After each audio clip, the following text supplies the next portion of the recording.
Hello दोस्तों, स्वागत है आपका हमारे चैनल पर। आज हम बात करेंगे एक बहुत ही गंभीर मुद्दे पर, भारत के गृह मंत्री अमित शाह की नाकामियों पर। गृह मंत्रालय देश की आंतरिक सुरक्षा की सबसे बड़ी जिम्मेदारी संभालता है, लेकिन क्या अमित शाह इस जिम्मेदारी को ठीक से निभा पा रहे हैं? पिछले कुछ सालों में कई बड़े आतंकी हमले हुए। गुरदासपुर, पठानकोट, उड़ी, अमरनाथ यात्रा, पुलवामा और हाल ही में पहलगाम। इन हमलों में हमारे जवानों और नागरिकों ने जान गंवाई और हर बार सवाल उठा कि सुरक्षा में इतनी बड़ी चूक कैसे हुई। लोग कहते हैं कि अमित शाह का ध्यान देश की सुरक्षा से ज्यादा राजनीति और विपक्ष को तोड़ने में रहता है। आज हम इन हमलों का हवाला देकर समझेंगे कि अमित शाह की कमियां क्या हैं और वो गृह मंत्रालय को क्यों नहीं संभाल पा रहे। चलिए शुरू करते हैं। सबसे पहले बात करते हैं खुफिया तंत्र की नाकामी की। एक गृह मंत्री की सबसे बड़ी जिम्मेदारी होती है कि वो देश की खुफिया एजेंसियों को मजबूत करे ताकि आतंकी हमलों को पहले ही रोका जा सके। लेकिन अमित शाह के कार्यकाल में ऐसा होता नहीं दिखता।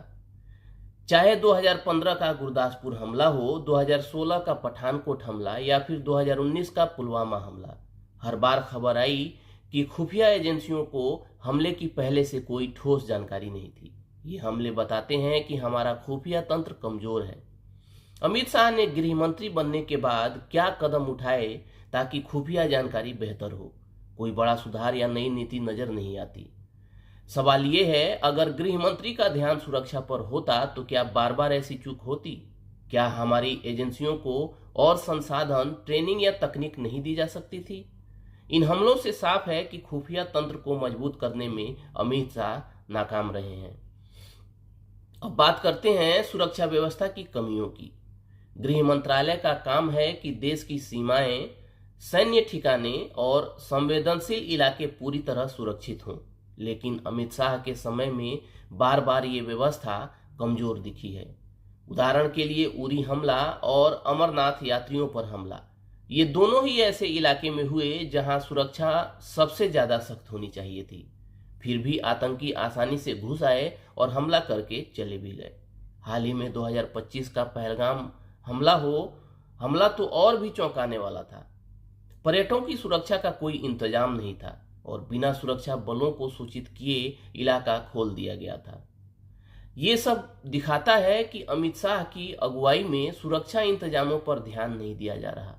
अगर गृह मंत्रालय ने पहले से सख्त नीतियां बनाई होती तो सीमा पर निगरानी बढ़ाई होती या संवेदनशील इलाकों में और जवान तैनात किए होते तो शायद इतने लोग अपनी जान न गंवाते। ये चूकें सीधे गृह मंत्री की जिम्मेदारी पर सवाल उठाती हैं। अब आते हैं एक और बड़े सवाल पर, क्या अमित शाह का ध्यान गृह मंत्रालय पर है भी?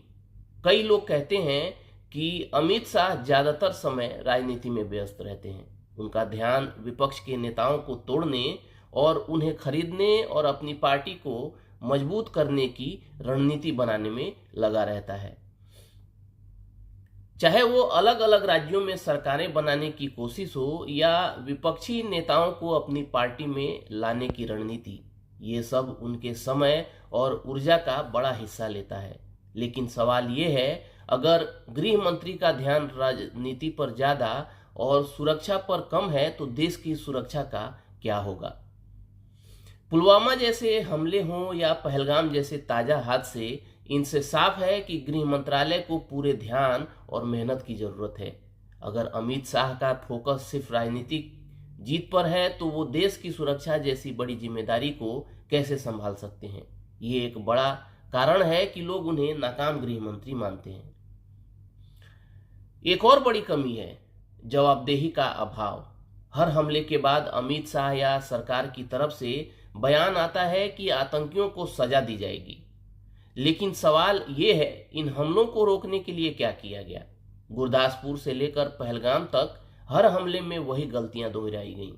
खुफिया नाकामी, कमजोर सुरक्षा और ढीली तैयारी। अगर अमित शाह ने इन हमलों से सबक लिया होता तो शायद हर बार इतनी बड़ी चूक न होती। गृह मंत्रालय को चाहिए कि वो हर हमले के बाद जांच करे, कमियों को सुधारे और नई नीतियां बनाए। लेकिन ऐसा होता नहीं दिखता। अमित शाह की अगुवाई में गृह मंत्रालय बार बार वही गलतियां दोहरा रहा है और इसका खामियाजा हमारे जवान और नागरिक भुगत रहे हैं।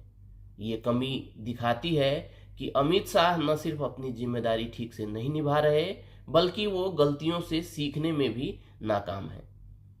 दोस्तों, हमने देखा कि गुरदासपुर, पठानकोट, उरी, अमरनाथ, पुलवामा और पहलगाम जैसे हमले अमित शाह की नाकामियों की कहानी बयान करते हैं। खुफिया तंत्र की कमजोरी, सुरक्षा इंतजामों में ढीलापन, जवाबदेही का अभाव और सबसे बड़ी बात उनका ध्यान राजनीति और विपक्ष को तोड़ने में ज्यादा होना, ये सारी वजहें बताती हैं कि अमित शाह गृह मंत्रालय की जिम्मेदारी ठीक से क्यों नहीं निभा पा रहे। सवाल ये है, क्या हमारा देश ऐसी लापरवाही का बोझ और उठा सकता है? क्या गृह मंत्रालय को और सख्त और फोकस्ड नेतृत्व की जरूरत नहीं है? आप क्या सोचते हैं? क्या आपको लगता है कि अमित शाह एक अच्छे गृह मंत्री हैं या उनकी कमियां देश के लिए नुकसानदेह हैं? कमेंट में अपनी राय जरूर बताएं। अगर आपको ये वीडियो पसंद आया तो लाइक, शेयर और सब्सक्राइब करना न भूलें। देश की सुरक्षा हम सबकी जिम्मेदारी है।